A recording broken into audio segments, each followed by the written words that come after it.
Today we commemorate International Women's Day and celebrate the social, economic, cultural and political achievements of women.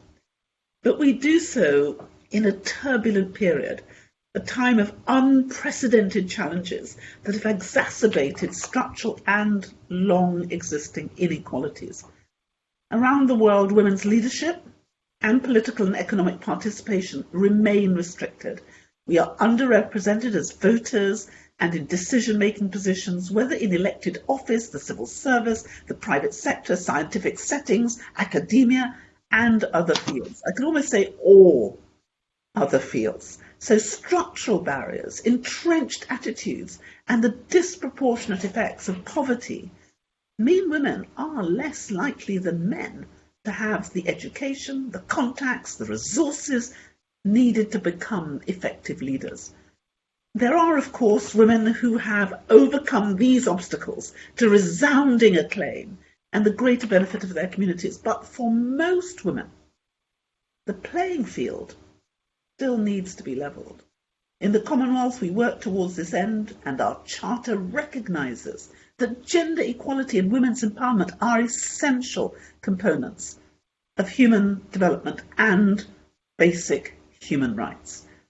COVID-19, as ruthless as it is, presents an opportunity to close the gender gap and bring the power of women's leadership to bear. To discuss this opportunity, I am joined by the great Kate Gilmore.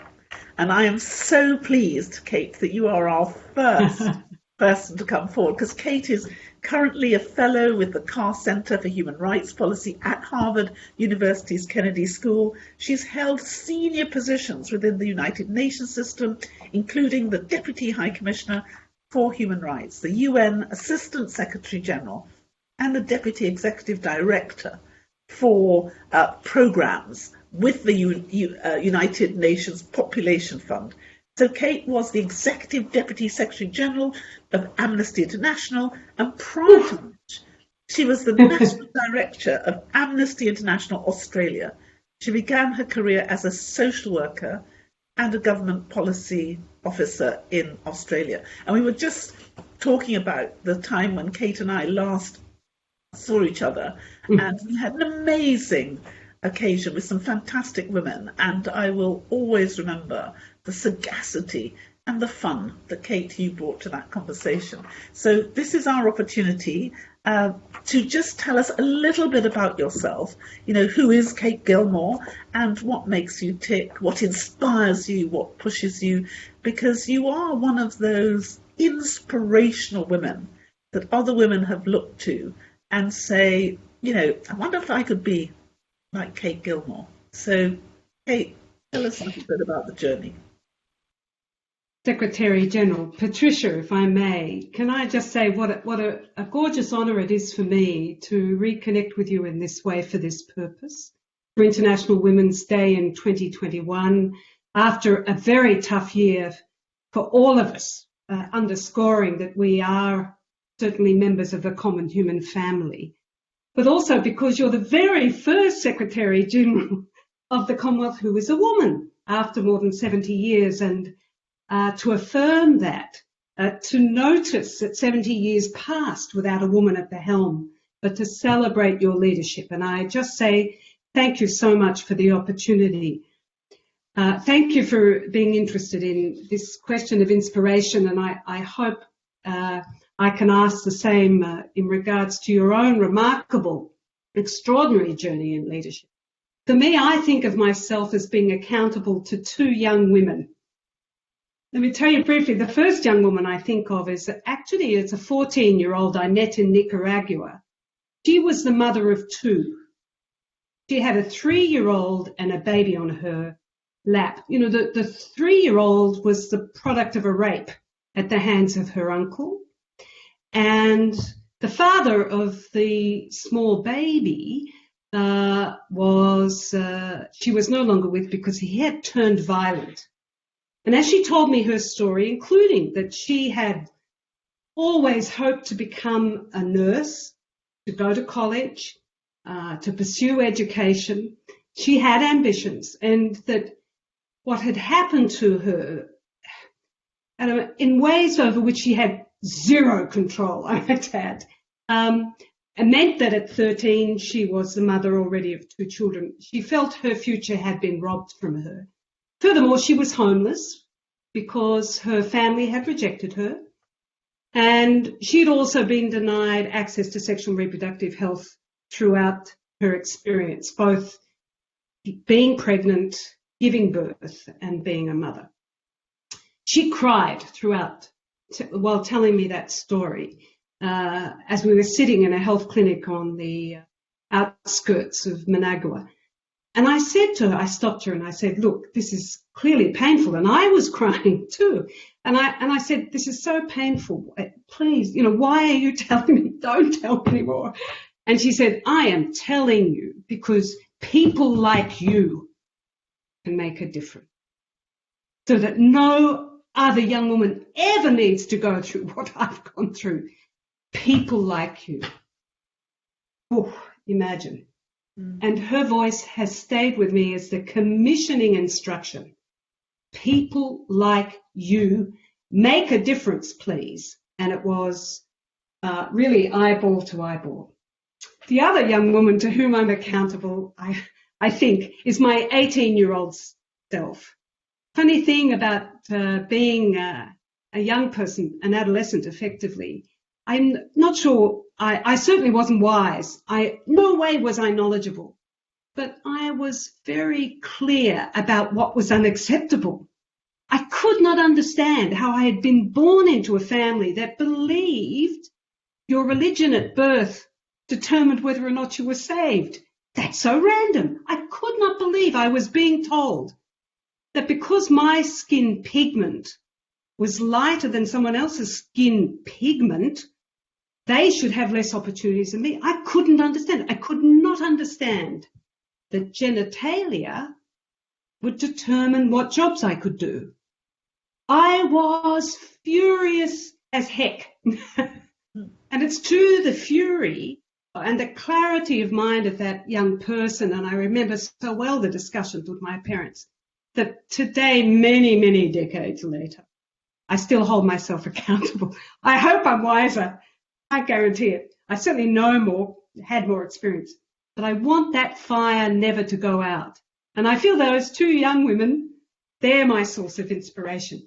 But when I look at your track record, oh my goodness, how many firsts can one person go through? How many ceilings can you crack?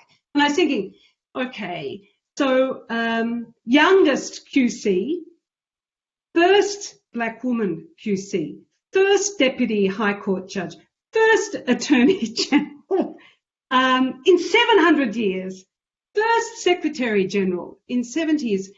Patricia, what on earth has driven you to have such courage? Because first is not about winning in those terms. Actually, it's being alone. Yeah. And this is what people don't always understand. When you're first in that way, you haven't won a competition. You have broken through and you stand alone. And I wondered what had inspired you. Excuse me for taking too long. But I think many of our experiences, what's quite interesting is how similar it is, because if you look back at the period when perhaps you and I were born, yes, women weren't supposed to do any of these things.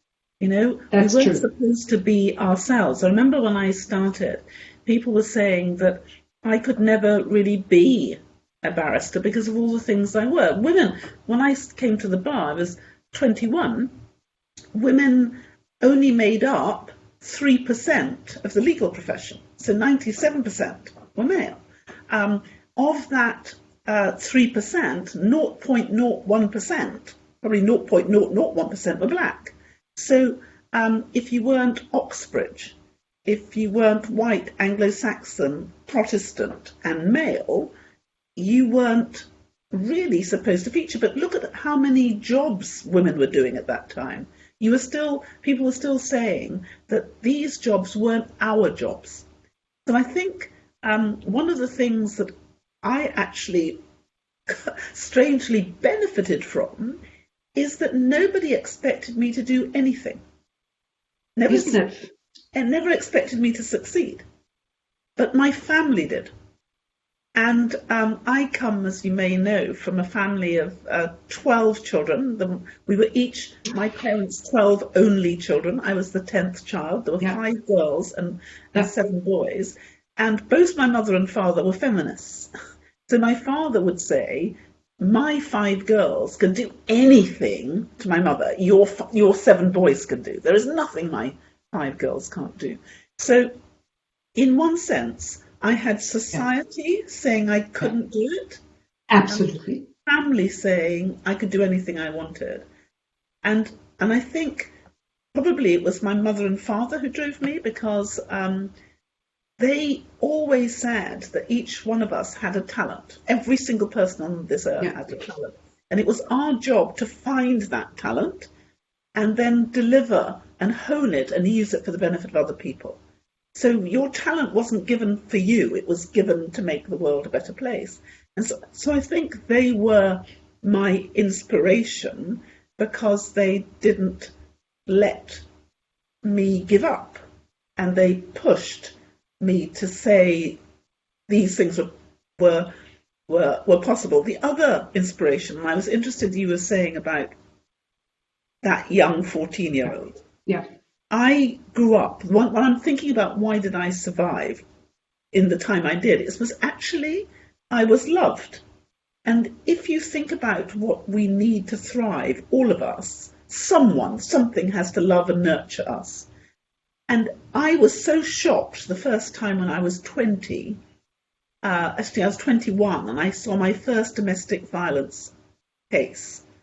And I couldn't believe it, because I remember running home to my first wife. Now, why? Because I thought, and my experience was, within the sanctity of your home, you should be treasured and honoured and supported. Terrible things might happen to you outside, but nothing should happen to you to endanger your sense of self and well-being within your home. And I saw women who were totally destroyed by the people who were supposed to care for them.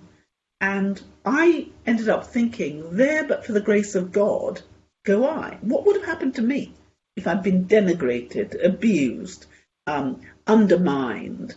How would I have stood up? Because I had to need that affirmation from the people who was close to me. So that has driven me to understand that for any of us, particularly for women, to survive, it is so much harder when we have to face the trenchant abuse that so many, when you have domestic violence affecting 1 in 3 women in the world. And what you described as that 14-year-old girl, she was sexually abused within her family. When she was beaten by the father of her child, that was a denial of her human rights. And so it's interesting that both of us have been driven by identifying the unfairness and the injustice to others, and the refusal to believe that our gender should be the final arbiter as to what we should achieve. So I think what I've been driven by is really understanding that we can make a difference, but it's a question of choice. That we, I think Gandhi said it, we have to choose to be the difference. That's it. See the work, and that's what you've done. You've always chosen to be the difference. You've been courageous. You know, you have, in the work that you've done in the UN, I'd really like, just to talk a bit about that, because you started off as social work. And actually, that's another thing where we are conjoined, because I remember the first thing I really wanted to do at university is I wanted to become a social worker. And the reason I didn't was when I was doing in those days, you had to be 25 before you could start as a social worker. Incredible. And I would have finished my degree at 20. And my father said, well, what are you going to do for 5 years when you're hanging around waiting to become a social worker? So I did law instead. So I did law and you did social work. So just tell me about, how was that? How did you go from being, social work into the human rights field and get into the UN? How did that happen? It's a funny mixture, I think, of luck or bad luck, depending on how you think about it. Sponsorship, mentorship, and this constant drive to find that leverage, to make that difference, as you so powerfully described. It felt to me that social work was a good place to start when I was young, because I wanted to understand how people tick. What makes us tick? What makes us angry? What drives us to be violent to those for whom we care the most? What is it in our lives that causes us to be bigoted, to be prejudiced? I mean, these things really stunned me as I came into the greater world and out of the cocoon of family. I really couldn't comprehend it, and I was looking for an answer. But what I discovered, of course, is so much of this is structural and historical and a product of choices, actually, as you were talking about before, but choices that are made in public policy terms. Yeah. So I shifted from a sort of clinical social work to public policy, and under great mentorship, incidentally, of a Canadian-Australian, a Commonwealth leader, I was guided to think more deeply about power and power differences as part of the explanation. I then went and did some work at the Royal Women's Hospital in Australia, the largest of gynecology and obstetric hospitals at the time. And I was mentored by the CEO, an Australian member of the Commonwealth, Gary Henry, the most feminist but unlikely feminist you could ever meet, a man with great love and compassion for the human condition and great forgiveness. And he mentored me to understand that change involves very practical things, not just high-minded principles. You have to chart a path for change. And he taught me that very powerfully. And he also gave me a confidence that you could, you could work politically without always agreeing with those with whom you were aligned, and without holding in contempt anybody who disagreed with you. And I think he taught me from the outset to bring joy to the business of managing dissent from yourself. I think that's terribly important to remain resilient. You have to appreciate sometimes you'll get it wrong. Sometimes your allies will be people you don't fully agree with. And sometimes those who should agree with you will be really annoy the hell out of you, and you've got to be forgiving and get on with the higher goal. That was the gift. I then had the great benefit of Irene Khan as Secretary General of Amnesty, a Bangladeshi, Babatunde Sotomayor, a Nigerian, a UNFPA, and Zaid Rad Al Hussein as High Commissioner for Human Rights. Fantastic leaders, very different in different ways, but always guiding, instructing, and proving that change is possible, provided you're disciplined, provided you understand that you have to bring on the next generation, and ensure you're accountable, not just to yourself, but to those around you in a 360-degree relationship. Those whom you serve, those who report to you, your peers and colleagues, and those to whom you report. For me, though, each of them opened the doorway. Of course, you can feel, and you want to feel, that it had something to do with merit, but gosh, honestly, hand on heart, in my experience, has so much to do with the generosity of other leaders, to see the talent in you, exactly what your mother and father gave to you. And I've always felt as a leader, when I've been in those positions, to look out, to also sponsor, to bring forward the next generation, and the generation after that is part of a leadership duty. For you, I mean, how do you see? One of the things I think is so clear about you is the openness that you have, the openness to listen, to absorb, to reflect, and not always to believe that you know all the answers. I think that's probably what I've seen you've done so much time and time again in your approach to leadership. But if you were saying to people, if I was to say to you, what are the three main things that you think would really assist anyone to deliver on their leadership? What do you think those things would be? Because I'm conscious that there'll be young women out there who will have watched you blaze through this amazing career and change people's lives, which is what you've done, and say, well, how do I do that? How did Kate do that? You know, there are three things. You said one very powerfully at the outset: to your own self, be true. Know who you are. Yeah. Life will change you. Things will change around you. Have a constant. Let that constant be principles and values and honesty with yourself. And then be ready to change. Travel lightly into the world ahead of you. Don't ask for straight line success. Think less about achievement and recognition and more about contribution.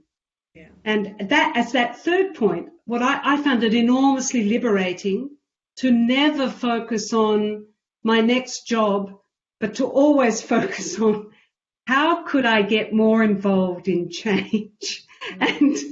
And that absolutely then gave me, I think, a more open posture. Mm-hmm. But for you, you've just had this extraordinary high-level contribution throughout your career. How did you shape that journey, or did the journey shape you? I think it was probably a combination of both, because like you, I've never really been interested in the job title. I've only been interested in doing something and doing something today. And people would ask me when I was at the bar, which is the greatest case you've ever done? And I'd always say, the case I'm doing today. Because for the person for whom I'm doing it, this is the most important case. And it doesn't matter what I did yesterday, and it doesn't matter what I'm going to do tomorrow. It's about delivering the objective of today. And I think I've tended to see that people, as if you've described, tend to fall into, and this is a horrible generalization, but into two categories: people who want to be someone, and people who want to do something. Yes. And what I've found is I've always been in the category of someone who wanted to do something.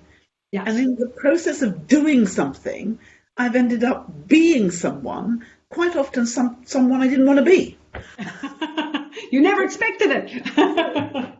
And so, for example, I never wanted to be a public person. I didn't want to be in the public eye. I wanted to deliver things, but I was really very happy if nobody knew I delivered them. So the worst thing for me is to be in a position where there is you're there in the front. So I do think that when people set out to be something and to be a job, they tend to get in their own way. And so I tend to think you have to get out of your way. And if you focus on the outcome you want to achieve, as you say, you travel much more lightly. That's it. The focus is what do I need to do with others in order to get this done? So, for example, my desire from the age of 21 was to eliminate domestic violence. I remember when I was creating the Global Foundation for the Elimination of Domestic Violence, people said, Patricia, that's a rather ambitious title, the Global Foundation for the Elimination of Domestic Violence. So I said, okay, let's take it bit by bit. In which country in the world do you think domestic violence is permissible, or we should be okay with it? Nowhere. Okay, so that gives us our globe. So as to elimination, they say that's too ambitious. Well, at what level and to which level of domestic violence do you think it's acceptable? It's not. Well, then we better elimination. That's right. Elimination. So I think that has been a driving force, because it's a real human rights issue. And if you look at the impact it has had on women, it has devastated their lives, but it's also economically been profoundly damaging to the world. When I was the minister for the Home Office between 2003 2007, I was also made responsible for chairing the interministerial group on domestic violence. Now, during that time, we assessed that in the UK, domestic violence was costing the UK £23 billion a year. And it was having a devastating impact on our economy. because it affected the state sector, the private sector, I mean, all the way through.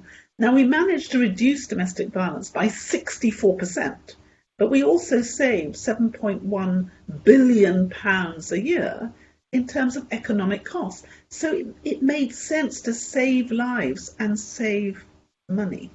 And so I think I have focused on outcome, and I have tried to get out of my own way, I suppose. I've never thought that, I'm going to become a silk. I never thought I'd become a High Court judge. I never thought I'd become a Master of Middle Temple. It was always trying, as you talked about, to do something on policy, to bring about change. And as a result of doing that, you end up saying yes to a whole load of stuff that you never thought you'd say yes to.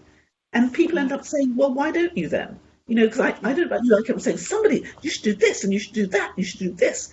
And that's how I became a minister, because someone said, I think you should. I thought, oh, I don't mean me. I mean you. Don't mean me. Isn't it beautiful? Yeah.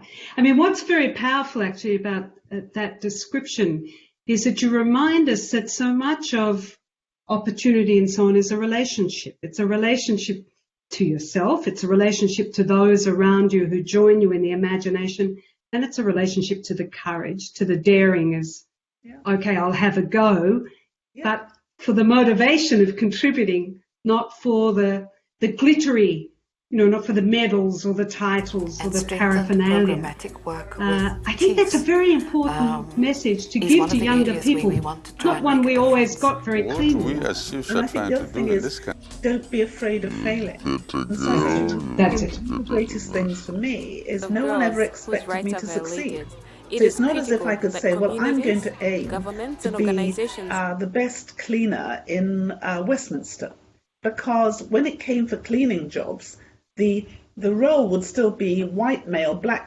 white female, black female. So there wasn't a job which I would ever be the top of the list. So if I'm not going to be the top of anybody's list, I might as well try the job I want. But it strikes me that your parents gave you great resilience and extraordinary stubbornness, if I may. I mean, what I'm learning from this conversation, I'm never going to say no to you because that isn't in your vocabulary. But this is another thing, and I'm thinking particularly in COVID times and where mental health has come to the fore as a dimension of our lives, neglected in public policy, neglected in many disciplines, that what comes through in you is an extraordinary resilience, the ability to get up, dust yourself off, and have another go. Is that fair? I think it's absolutely right, because I think in the end there is this idea of you're not as important as the thing you want to achieve. And so if you keep on focusing on what it is you want to do, and you're not ashamed. I mean, I've never been ashamed of failing. I've always been terrified of not trying, because, then you can say, look, I really gave it 100%. And the other thing is, you never know what you can do until you try. I was always told I couldn't do anything. And I remember saying to my father, but Daddy, nobody else is doing this. And he said, yeah, well, you might as well be the first. I love it. Be the first.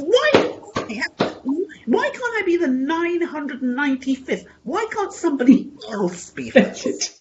That's it. I'm tired of being. Please. Yeah, I imagine. Please. Yeah, someone else be first. Someone else do. Someone else bash their head against the brick wall first. But I think the fact that there wasn't anyone before us, but most of us, the women of our generation, wanted there to be someone after us. Yes, exactly. Exactly. We wanted change. We wanted women to be able to stand up and say, this is possible. And so that the young women coming after us wouldn't be able to say, but there aren't any silks. There aren't any black women doing this. There aren't any Aussies doing this. There aren't, we're all limited. I think we all wanted to say, you're not limited. And of course, for me, I had a great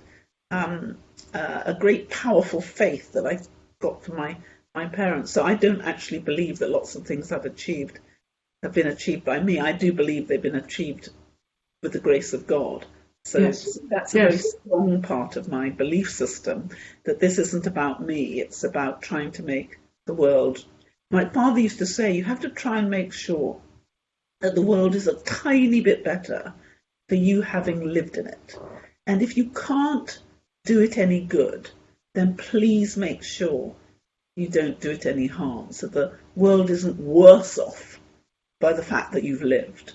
And I think lots of the things that my parents taught me have really driven what I've tried to do probably in my life, to think, hopefully when you and I are no longer here, they'll be able to say we did something. Exactly. Something for someone to make it a bit better. So I think that's what's driven me, just desiring to make it a bit better. And that's why the stuff on race has been so heartbreaking, because those of us who spent so much of our lives hoping to make a contribution on these issues in relation to race found the whole issue last year so heartbreaking. Heartbreaking, absolutely heartbreaking, and deeply disturbing. And I wondered what it had left you thinking, because even if we take multilateralism and in particular the Commonwealth cluster of countries, and it's been a very powerful, influential multilateral actor at different points in its 70-year history. But how do we think about decolonisation in the context of multilateralism broadly? But for you as Secretary General of the Commonwealth, where are the opportunities to do that shift towards something that those who come after us will so appreciate the change? Well, I think one of the things that I'm extremely proud of is that the Commonwealth has this history of going where no one else has gone before, whether it was in terms of breaking that tight vice-like grip there was on race in South Africa and apartheid, or whether it was in relation to climate change in 1989 when the Langkawi Declaration was made for small states. I mean, whether it was dealing with the issues of debt and for debt forgiveness. If you look at all these issues, the Commonwealth has always been out in front.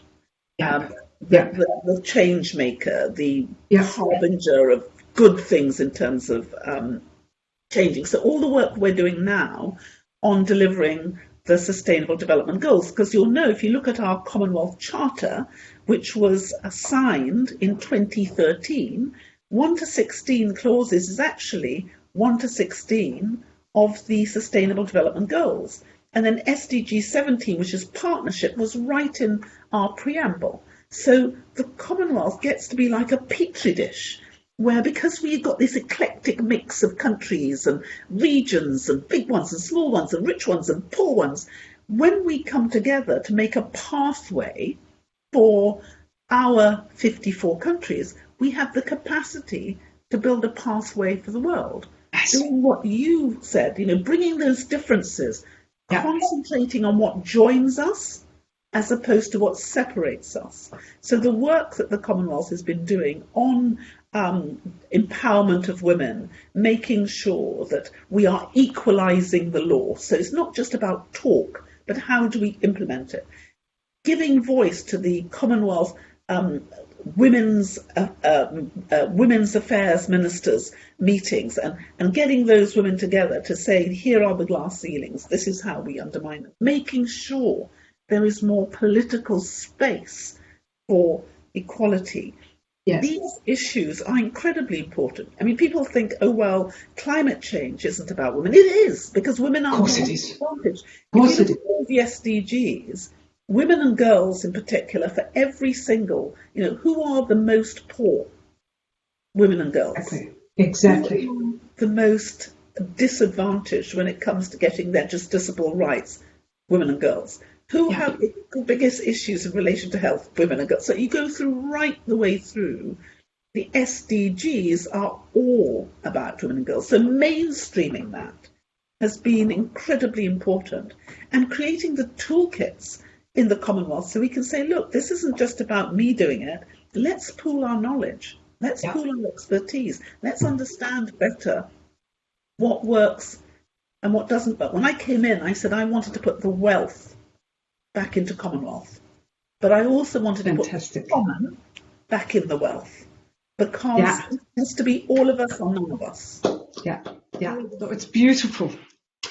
It makes me wonder, with that perspective, that experience and those runs on the board, proven not just rhetoric but practice. What do you think, how do you see the Commonwealth and the Build Back Better agenda that we must embark on as, God willing, inshallah, we move past, vaccine hogging Yeah. and move on to full recovery? It strikes me that recovery won't be enough. There are some things we don't want to go back to. No. It's the building better Yeah. post the worst of the COVID experience and the tragedy of 2.5 million lives lost. Yeah. Man, I think that's a really huge agenda. And I wondered, for you, that must be top of mind as you look forward. Yeah. Because if you look at what we have rightly been concentrating on COVID-19, which is seen as a health pandemic.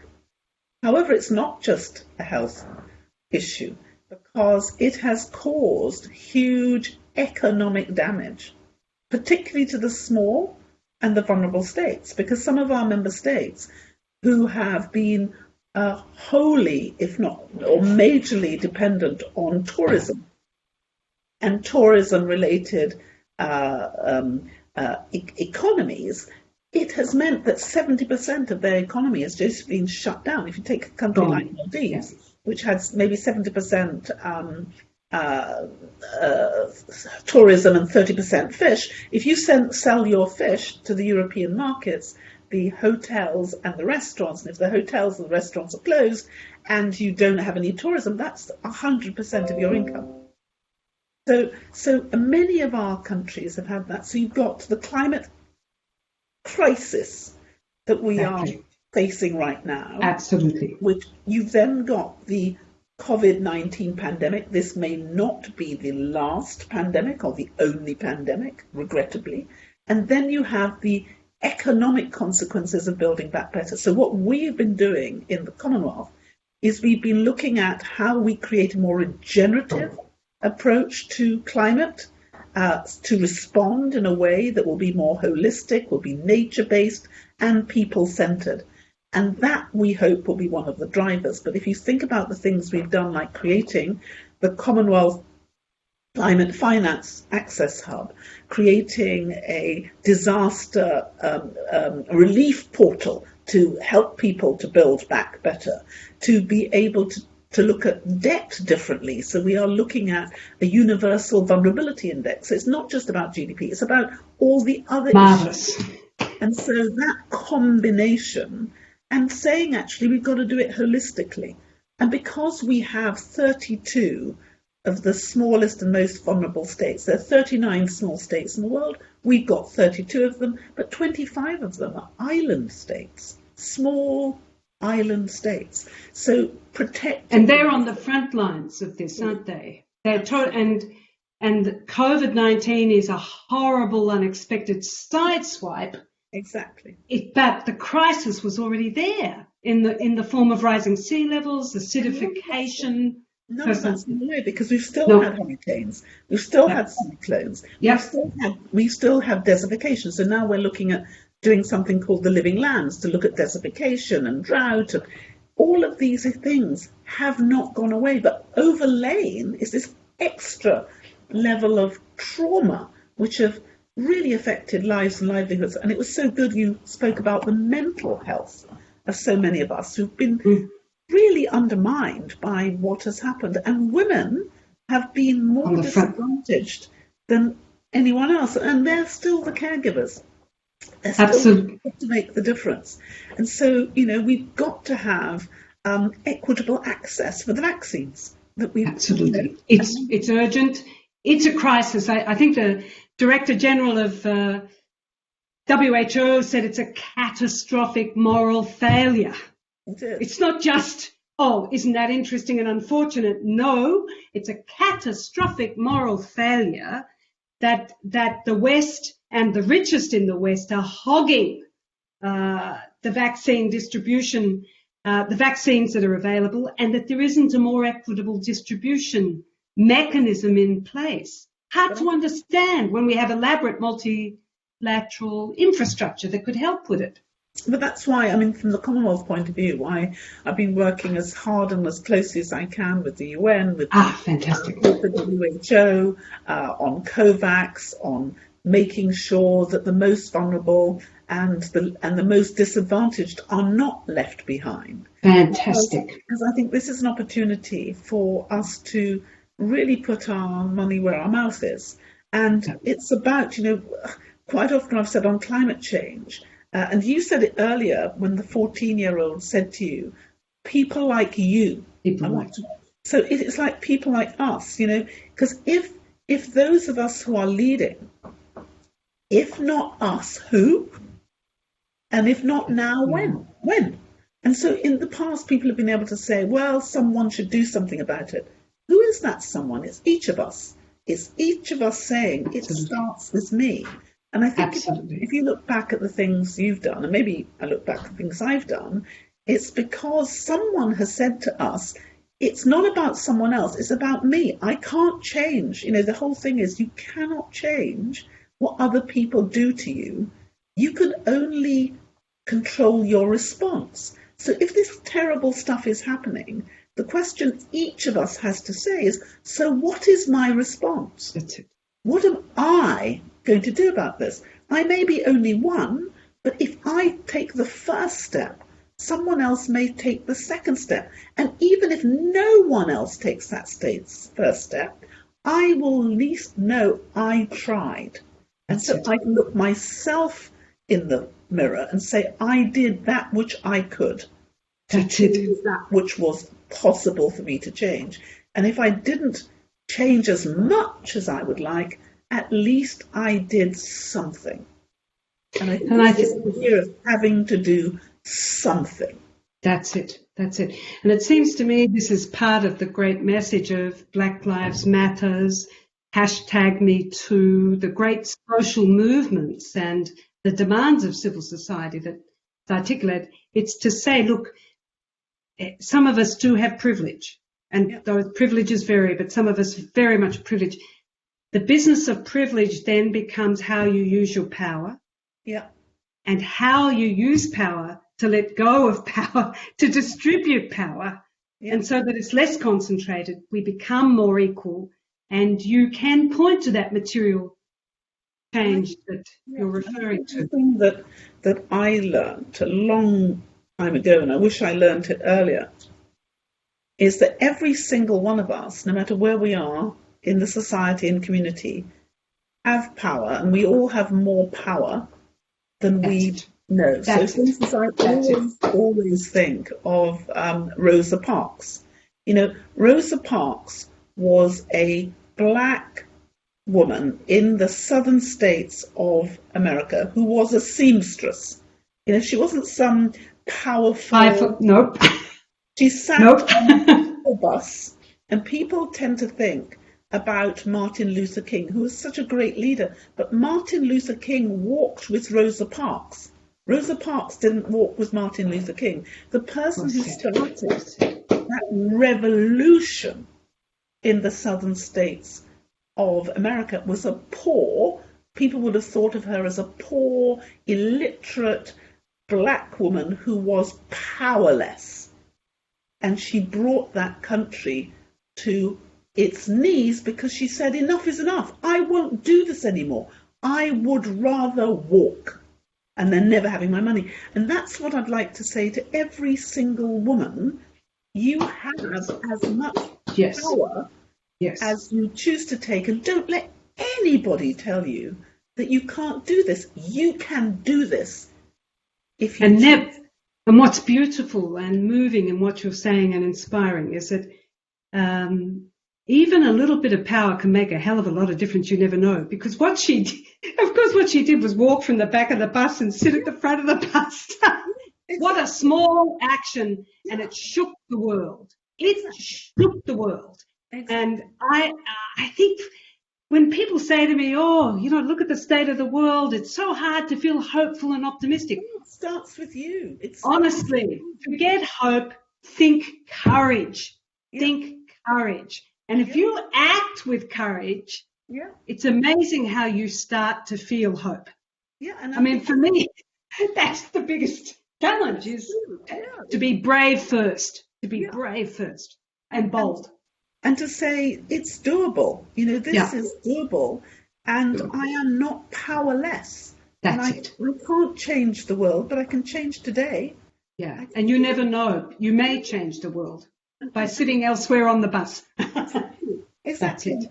And my mother used to say that you never know the power of smiling at someone, because that person may be having the worst day of their lives, and yours may be the only smile they ever see. That's it. And that might be what enables them to hold on. So don't think your tiny actions have no consequences. They do. They do have consequences. You just don't always understand them. So I think it's the idea of being brave and knowing that wherever you are, you can make a difference. That's exactly right. You just have to choose. You've got to choose. Yeah.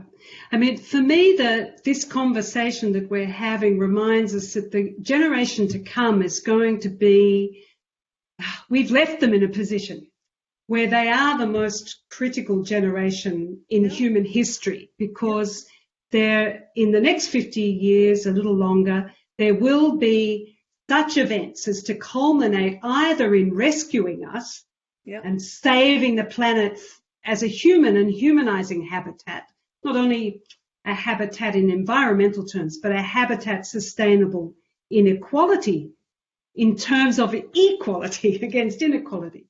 Yeah. But further, that generation now needs to become our priority. And I was just interested in your thoughts on it, because Uganda, Nigeria, Cote d'Ivoire, and so on, they are members of, or Sierra Leone, I beg your pardon, members of the Commonwealth. But their populations are so young. The median age of Uganda is 15. The median age of Nigeria is 18. The median age of Sierra Leone, 17. I wondered how you saw this challenge of succession planning and, elder to younger conversation as being incorporated into your vision for the Commonwealth. Well, I think one of the great things we have is we do have this population of 2.5 billion people, but 60% of that 2.5 billion are under the age of 30. Isn't that incredible when you think about it? Under the age of 30. And if you look at demographics, the demographics of the world is going from the west to the east. Yeah. So, and if you look at the global south, that is really, really young people. And you're right, Kate, this is the first generation to face the climate crisis, right? The reality of climate living change. With it. They're living it. But they are also the last generation to be able to do anything about it. That's it. So that gives them a unique importance to us as a human species. And I've been thinking for a long time, if you think about it, human genius got us into this mess. And human genius is going to have to get us out again. Because if you look at the technological changes, the fact that, we've got the biomimicrysts, the people who are doing circular economy, people who are doing symbiotic economy, the people who are doing ocean, all of these people are coming together, and we have more innovative solutions have happened in the last 5 years than probably have been created in the last 50. So if you think about all the things that, even the iPhone is probably 12 years old, but it's radically changed our lives. If you'd gone back 20 years and to say that we would be, doing telecommunications in this way, that we'd have telebanking, you would never have believed it. And if you look at the things that are coming out now of our Climate Finance Access Hub, the new steps that have been taken for adaptation and mitigation, and the new jobs that are going to be created. Most of the jobs that are there today were not there 10 years ago. How many people did the media? For instance, you've got to have your social media expert. There wasn't a social media expert because there wasn't social media. Lots of things technologically have changed so dramatically. So I think we have to be hopeful, and that has to invest in our young people. No, I think today of youth as a competency.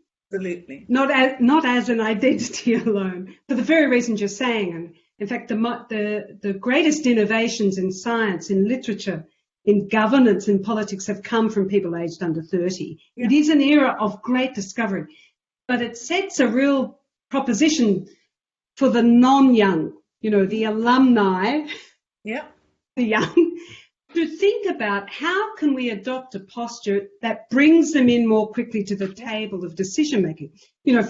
Particularly young women.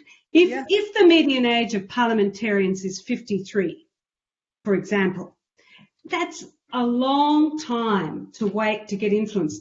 I can see from your CV that you were once very influential as a young person. I can see you too were once an adolescent. What do you think what are the options we have to more rapidly bring young women in particular, because they're often left behind, and young men to the table of decision making?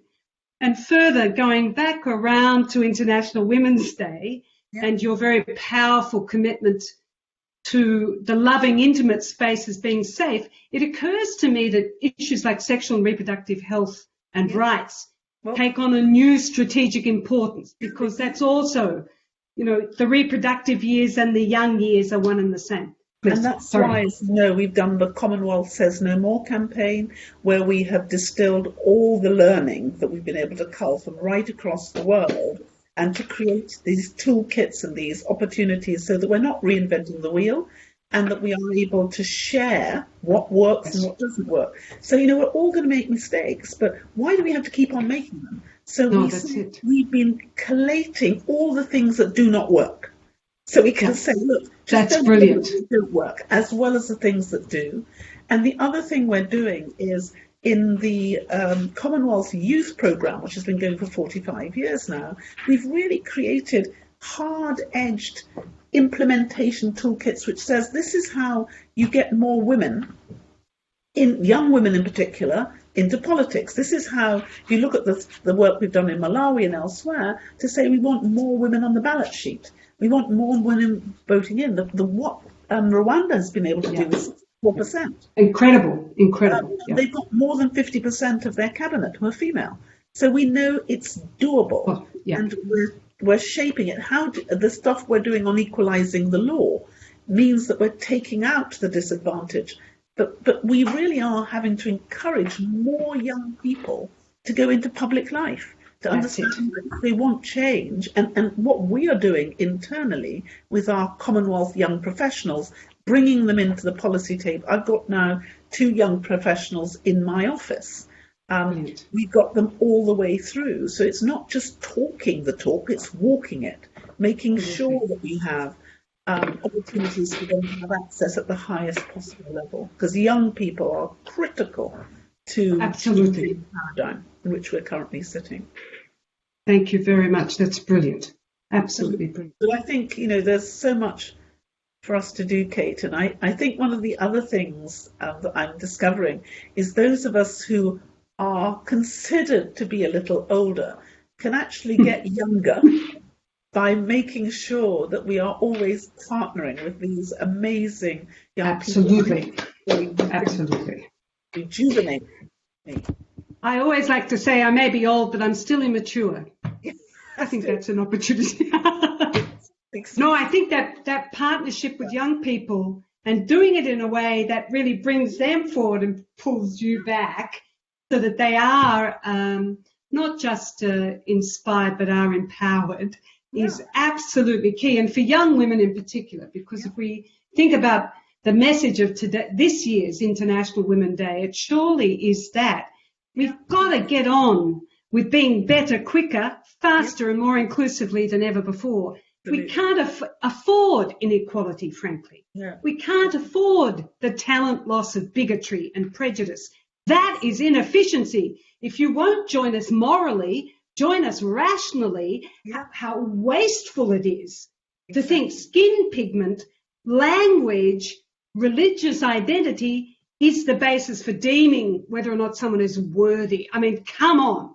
Yeah, so these ideas we have to jettison. We haven't got time to muck around. We've got to get on with business, get the best and brightest, most passionate and able at the table. And they are women of colour. They are black women. They are women who identify as Islamists, as Muslims. They are women who are disabled. They are Indigenous women. They are every possible variation on the human condition that we can have. And the Commonwealth is key in that because of your reach, your stature, the leadership you're most fortunate to have in you, and the fact that you can bring governments around the table and say, honestly, part of brand Commonwealth is to behave like this. And bigotry and prejudice has no place. Yeah. And we also cannot afford to forget the place of love, of intimacy and of safety and intimacy. So gender-based violence, my friends, zero tolerance. Exactly.